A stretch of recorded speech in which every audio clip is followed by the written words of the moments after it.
Hiya, friends. Prepared Suburbanite back with you. Well, I am sure glad that's over. That's the Democrat National Convention that they had in Chicago.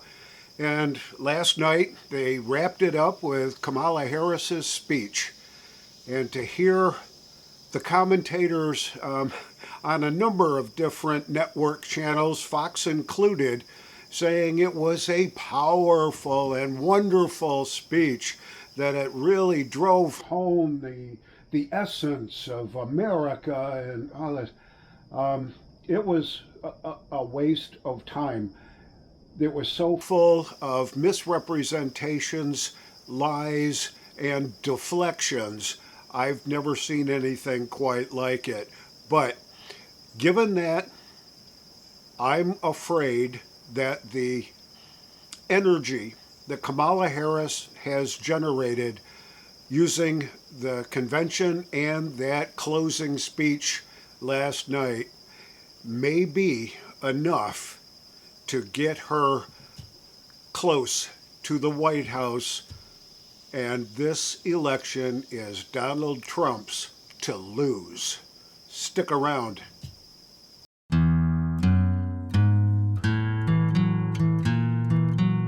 So, the reason that I say that this election is Donald Trump's to lose, and I sort of understand the political strategy here. While the Democrats are doing their thing at their convention, just kind of hold back a little bit, let them make all their own mistakes, let them reveal who they really are, and don't say an awful lot. So I think that's kind of the mode that the Trump campaign was in. He did some posting on Truth Social during the Kamala speech last night, and he raised a number of very good points. She's apparently trying to run on a we need to save America and all that kind of a platform. And it just doesn't make any sense to me, because she has been the number two person in the current administration, has been appointed the border czar, for lack of a better term, and still does nothing to make anything any better. And what do you think is going to be the change that she's going to implement with this next round of election promises and all that? It was hollow. It rang hollow to me, and I was almost ready to shut it off, but I said, no, I'm going to stick it out and I'm going to watch the whole thing. I did listen to a few of Donald Trump's comments that he made. He did call into Fox News right after the speech, and he said, hey, she didn't talk about inflation. She didn't talk about the border. She didn't talk about crime. She didn't talk about fentanyl. She didn't talk about everything that means an awful lot to all of us. And she just didn't talk about it. She berated Donald Trump. She called him all kinds of names, said that a number of things that have already been proven to be false about Donald Trump. But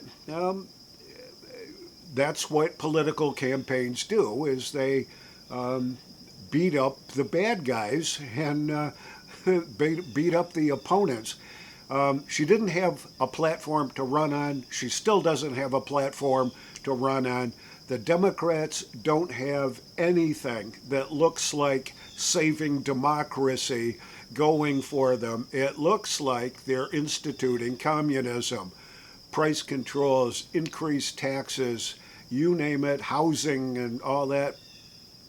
Makes no sense to me. And if Donald Trump doesn't get out there and really start hitting the networks and his arenas and his speeches, he has got to be extra visible to everybody out there. He's got to challenge everything that was said, excuse me, during that Kamala speech.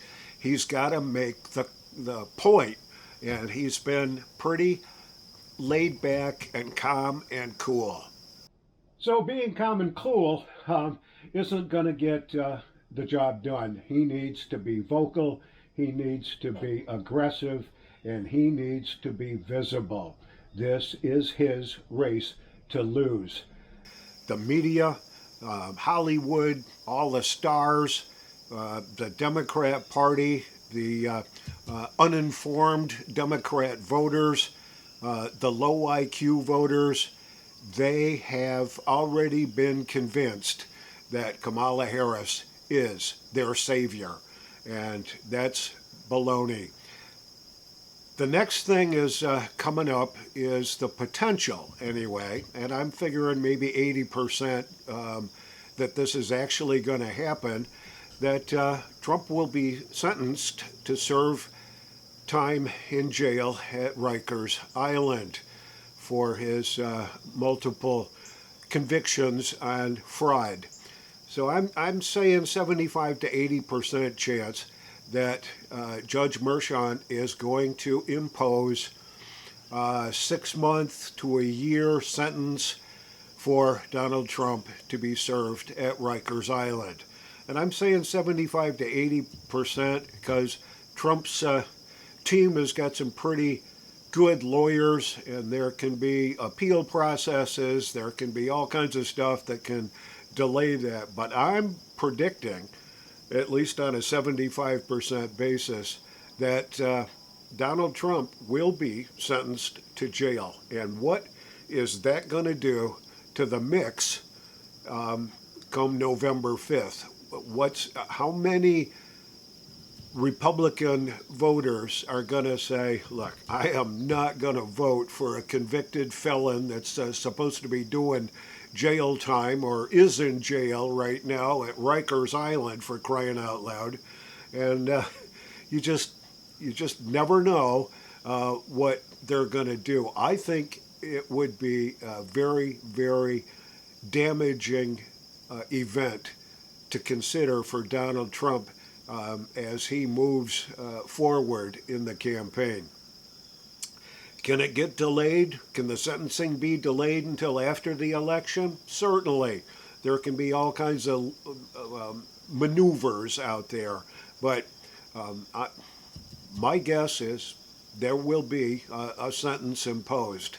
Whether he'll serve it or not, that's another thing. But I think it's going to be very damaging to the Trump campaign as he runs for president for the second term.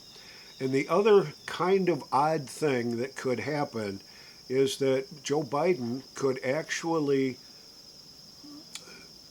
quit the presidency and make Kamala Harris be the 47th president for the last few weeks or months of the current term.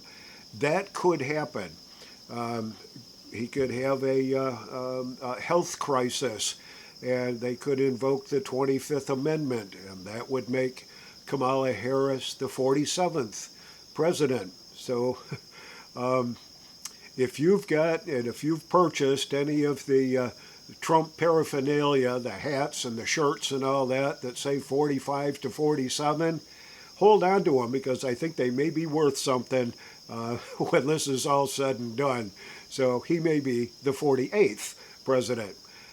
I hope that that comes true. I think this is the last hurrah for America as we knew it, because if we allow the Democrats to take power or continue power in the White House, I think we have a very dark future coming for us.